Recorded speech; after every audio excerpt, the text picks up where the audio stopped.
नमस्कार दर्शकों, कई लोगों का मानना है कि हनुमान जी की पूजा करना उनके बस की बात नहीं। और ऐसा क्यों?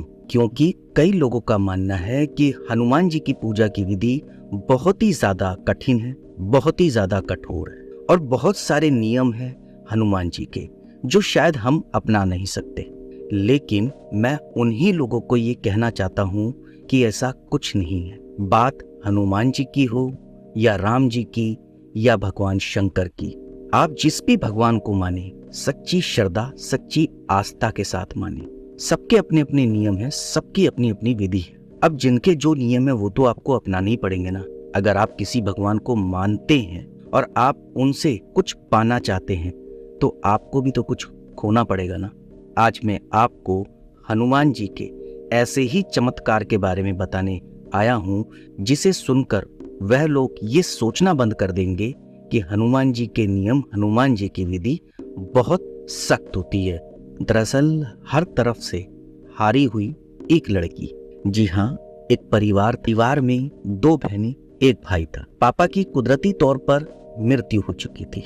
माँ हाउसवाइफ थी। अब ये लड़की, जिसका नाम सुनीता था, ये अपने घर की बड़ी बेटी थी। इससे छोटी, जिसका नाम सुनैना था, और उससे छोटा भाई जिसका नाम विवेक था। जी हाँ, विवेक। अब फादर की डेथ के बाद जो पेंशन आती थी, क्योंकि वो एक सरकारी नौकर थे, तो उससे घर चल रहा था। लेकिन जैसे जैसे ये बच्चे बड़े हो रहे थे, उनके जीवन में कुछ परेशानियां भी आती जा रही थी जो उतने पैसों में नहीं पूरी हो पा रही थी। दरअसल इनके फादर सरकारी जरूर थे, लेकिन ये शुरू से सरकारी फ्लैट में रहते थे। अब जब फादर की डेथ हो गई, डेथ के बाद कोई ऐसा व्यक्ति नहीं था कि जिसे सरकारी जॉब मिले, और ना ही इन्होंने ट्राई करा, क्योंकि ये लोग सीधे थे। अब जो सरकारी क्वार्टर था जो फादर की जॉब के जरिए मिला था, वो तो उन्हें छोड़ना पड़ गया था और ये किराए के मकान में आ गए थे।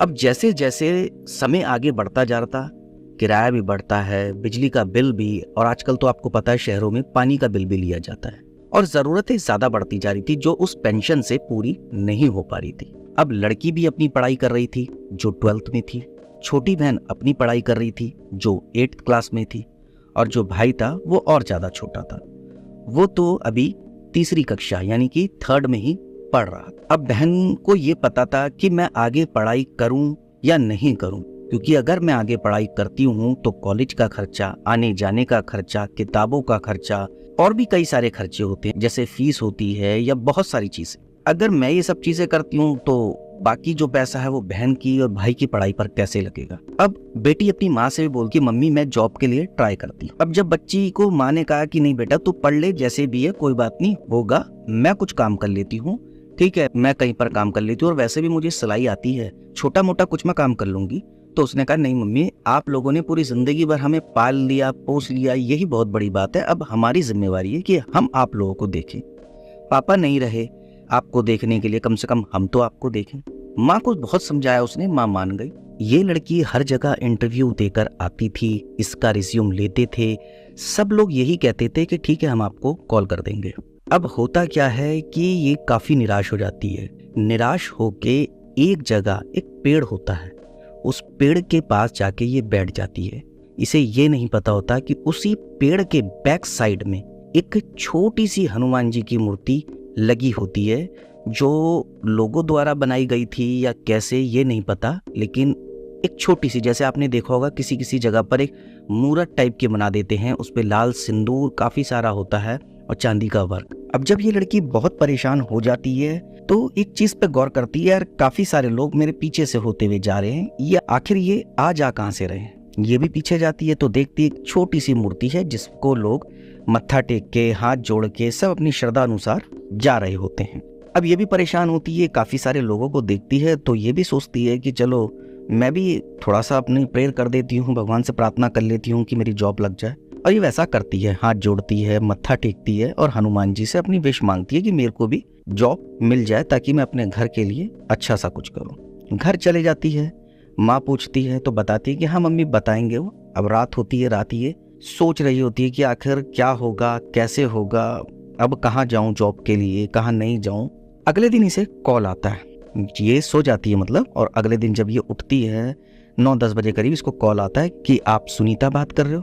तो इधर से हाँ, आप जॉब के लिए सिलेक्ट हो चुके हो, आप ऑफिस आ जाओ। ये बड़ी खुश होती है ये, लेकिन एक बार को भूल जाती है कि भाई वहां पर मैंने भगवान जी से कहा था, वो हनुमान जी से कहा था जहां मैं बैठी थी पेड़ के पास। ये भूल जाती है और ये बस अपनी मम्मी को, मम्मी बस आज मैं आपको अच्छी सी न्यूज दूंगी, बस आ रही हूँ मैं जाके।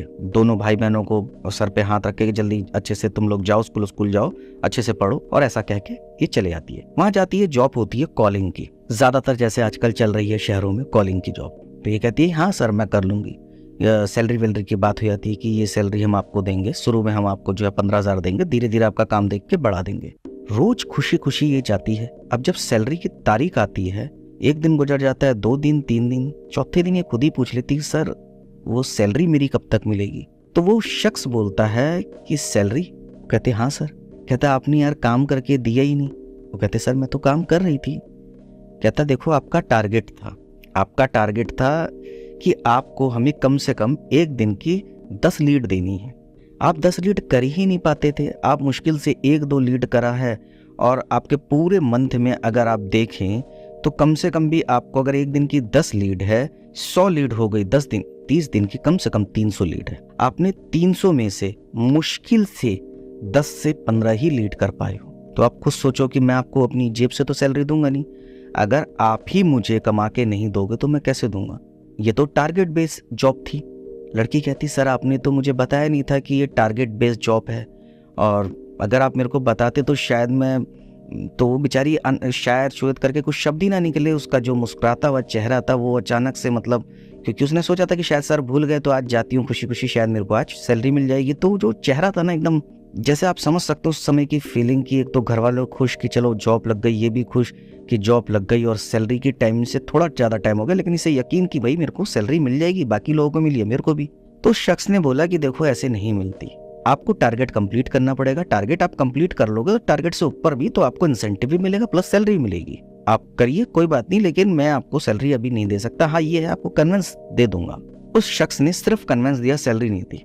कन्वेंस भी 1000-1500 रुपये। अब बेचारी लेके जैसे तैसे चली गई अपने घर में। इसने सोचा कि मैं क्या बताऊं क्या नहीं बताऊं, फिर भी 1000-1500 में जो छोटा मोटा फल फ्रूट्स मिठाई लेकर अपने घर पहुंची, अपनी मम्मी को दिया। उसने कहा कि क्या हुआ, सैलरी वैलरी मिल गई क्या तेरी? मम्मी ने मतलब अपनी बेटी से पूछा सैलरी वैलरी मिल गई क्या? तो उसने कहा कि नहीं मम्मी सैलरी नहीं, अभी सर ने थोड़ा सा कुछ मेरे को ऐसा कुछ अमाउंट दिया है, वो कह रहे कि थोड़ा सा उनके ऑफिस में पीछे से कुछ प्रॉब्लम्स हो गई तो थोड़ी सैलरी तुम्हारी लेट है, पर वो दे देंगे मम्मी, आप टेंशन मत लो। आप यकीन करें कुछ इसी तरीके से ना उसने अपनी मम्मी को तो कन्विंस कर लिया, लेकिन 3 महीने तक यही चलता रहा। उससे टारगेट पूरा हुआ नहीं, और जो मालिक था वो सिर्फ कन्विंस ही देता था। जो आजकल चल रहा है ये तो बहुत अच्छी बात है। अगर मैं आपको इस स्टोरी से अलग हटके बताऊं कि कुछ लोग शहरों में कर क्या रहे हैं, लोगों को इसी तरीके से रखते तो हैं। इस शख्स ने कन्विंस तो दे दिया, लेकिन कई सारे ऐसे ऑफिस वाले हैं जो बॉस बैठे हुए, वो सैलरी हकीकत में नहीं देते। उन्हें फर्क नहीं पड़ता कोई लड़की कोई लड़का कितनी दूर से आ रहा है, अगर टारगेट आपका नहीं पूरा हुआ आप जॉब छोड़ दो, कोई ऐसे नहीं। और कई लोग तो जान के बता के ही नहीं करते कि ये टारगेट बेस है कि नहीं है, उन लोगों का मिसयूज करते हैं वो लोग। खैर 3 महीने तक चलता रहा। आखिर ये इतनी परेशान हो गई, इसने सीधा कहा सर मैं सॉरी मैं जॉब नहीं कर सकती, मुझसे टारगेट होगा नहीं, और मैं 1000-1500 में करूंगी क्या? मैं आखिर घर वालों को कब तक झूठ बोलती रहूंगी। आज 3रा महीना हो चुका।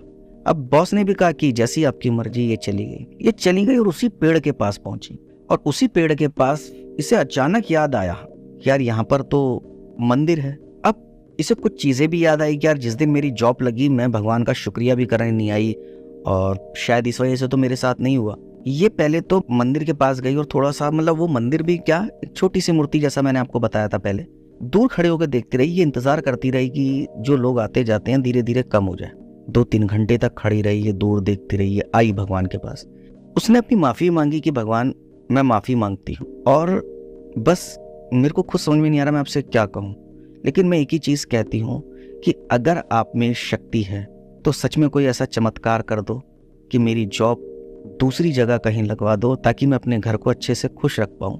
3 महीने से मैं अपनी मम्मी से झूठ बोल रही हूँ, मैं और झूठ नहीं बोलना चाहती। आप यकीन कीजिए कि अगर मैं खाना भी खाऊंगी ना तो मेरी पहली बाइट, मेरा पहला कौर आपके लिए होगा अलग से। मेरी जो अर्निंग होगी उस सैलरी में से जो भी मुझसे होगा सबसे पहले वो आपके लिए होगा। मैं सच्चे दिल से आपको मानूंगी, सच्चे दिल से आपकी पूजा करूंगी। पर भगवान मेरी बात आप सुन लो, मेरी विनती सुन लो। ये कहते कहते उसके आंसू भी निकल जाते हैं। अचानक एक छोटा सा बच्चा आता है उनके पास, गोलू मोलू टाइप। वो अगल बगल खेल रहा होता है या क्या क्या नहीं, तो एकदम से कहता है, अरे दीदी, आप भगवान से खाली ऐसी बातें कर रहे हो, उनसे प्रार्थना कर रहे हो, आप भगवान के मंत्र तो पढ़ ही नहीं रहे। तो बच्ची कहती है कि मंत्र? कहता हाँ, ये देखो, मेरे पापा भी ना हनुमान जी के पास आते हैं, हनुमान जी को बहुत मानते हैं, पर मेरे पापा हमेशा ये किताब पढ़ते हैं, इसे हनुमान चालीसा कहते हैं, आप भी पढ़ो। और इसे पढ़ने से मेरे पापा कहते हैं कि हम जो मांगते हैं वो पूरा होता है। अब क्या था, अब वो भगवान का रूप था कि क्या था, मैं नहीं कह सकता। उस बच्चे ने हनुमान चालीसा सुनीता को दिया, सुनीता ने वो हनुमान चालीसा लिया और बच्चे को सर पे हाथ फेरा और प्यार करते हुए उस हनुमान चालीसा को दोनों आंखों से लगाया, मत्थे से लगाया और बस वहीं बैठकर पढ़ना शुरू किया। एक बार पढ़ा उसने और वो अपने घर चली गई। सुबह उठी, नहाई धोई, भगवान की मूर्ति हनुमान जी की उसके घर में भी थी, उनके आगे बैठ के पूजा करी और फिर उसने वही हनुमान चालीसा पढ़ा। अब यकीन करे 3 दिन तक ऐसा हुआ। माँ भी पूछ रही कि क्या हुआ, तेरे को जॉब पे नहीं जाना? उसने कहा नहीं मम्मी, अभी थोड़ा सा कुछ ऑफिस में प्रॉब्लम चल रही है, मैं जाऊंगी। ठीक है, कोई बात नहीं। तीसरे दिन की शाम 4 बजे थे, उसे एक जगह से कॉल आया। उन्होंने कहा, आप सुनीता बात कर रहे हैं? जी हाँ। क्या आप आ सकते हैं कल ऑफिस में? आपका नाम सेलेक्ट हुआ है इस जॉब के लिए और आप आ सकते हैं। तो कहती जी सर। अब ये अगले दिन फिर पूजा पाठ करके हनुमान चालीसा पढ़ के और दोबारा उसी पेड़ के पास, उसी मूर्ति हनुमान जी की मूर्ति के पास गई और बोला कि भगवान, अब सब कुछ अच्छा होना चाहिए, एक जगह से और जॉब के लिए मुझे बुलाया है। ठीक है, चले जाती है। अब जब जाती है तो वहां पर उसका इंटरव्यू होता है, इंटरव्यू उसका पसंद आता है, वो जॉब के लिए सिलेक्ट हो जाती है। और वो जो जॉब होती है वहां उसको बुकिंग लेनी होती है, वो एक ट्रैवल एजेंसी होती है जहां उसकी जॉब लगती है। अब जब जॉब लगती है, ठीक है आप कल से आ जाइएगा, बॉस कहता है। अब ये ना चाहते हुए भी, शर्माते हुए बॉस को कहती है कि सर क्या मुझे कुछ एडवांस मिल सकता है? उसका बॉस कहता है, यार आज तो आपका इंटरव्यू हुआ है, कल से आपको आना है और आप एडवांस मांग रहे हो, ऐसा तो कोई नहीं करता। वो सारी बातें ना इमोशनल होके या कहीं उसकी आंखों में आंसू थे कि क्या थे, वो सारी बता देती है। वो सारी बातें बॉस को बताती है कि ऐसा ऐसा हुआ और इस तरीके से हम परेशान हैं। तो बॉस भी उसका बहुत अच्छा था और वह खुद हनुमान जी का भक्त था।